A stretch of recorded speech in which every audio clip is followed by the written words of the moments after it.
Noi abbiamo appellato al Consiglio di Stato l'ordinanza del TAR che ci ha rifiutato la sospensiva cautelare. Alla vigilia del definitivo abbattimento dei tigli superstiti in via Feltre, annunciato per settembre ma anticipato a sorpresa lunedì prossimo, Italia Nostra si appella al Consiglio di Stato dopo il rigetto del ricorso presentato al TAR del Veneto.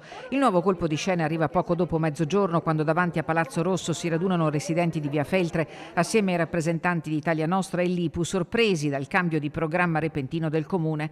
L'appello è stato notificato al sindaco e alle controparti, compresi 14 fra commercianti, esercenti e non residenti in via Feltre, che hanno presentato ricorso ad opponendum al TAR. Noi invitiamo il sindaco a tener conto di questo procedimento che gli è arrivato, di questa notifica che gli è arrivata, e di attendere ad eseguire questo intervento, un intervento che è, come ho detto, violento, di violenza all'ambiente, di violenza anche ai cittadini. Il momento è particolare. Direttiva europea e legge dello Stato vietano potature, tagli di rami e di alberi da marzo a settembre. L'appello al sindaco è di riprogrammare l'abbattimento degli 80 alberi rimasti in via Feltre. Il 1° giugno desista da questo intervento, anche perché la popolazione, molti residenti di via Feltre sono arrabbiatissimi. Sono molto emozionata in questo momento, in realtà è anche molto arrabbiata, e parlo per me e anche per tutti i giovani. Io ci vivo, quindi apro la finestra e cosa vedo? Il cemento,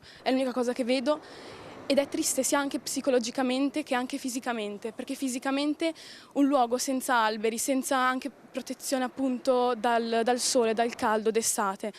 Io non pretendo che magari le mie parole facciano qualcosa, ma almeno fermare e dire ok, aspettiamo settembre.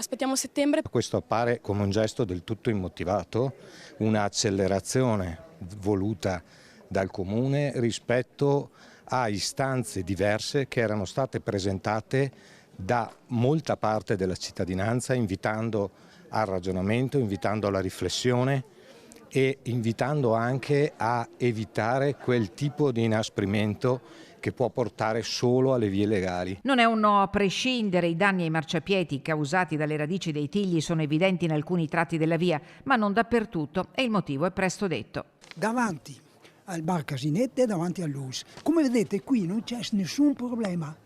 Perché? Perché la manutenzione dei marciapiedi non viene fatta, salvo questi 2 tratti, no? Dagli anni 90 giunta Fistarol. Noi non siamo il partito del no sempre, noi abbiamo anche delle proposte, e difatti al sindaco, quando l'abbiamo incontrato, le abbiamo portato delle proposte e offerto di insieme rivedere quel progetto. Rivediamolo con degli architetti urbanisti, con degli esperti, con persone che sanno come si agisce in città. L'ordinanza del TAR resta esecutiva. Al Consiglio di Stato la decisione di adottare misure provvisorie per tutelare la situazione fino al riesame del ricorso.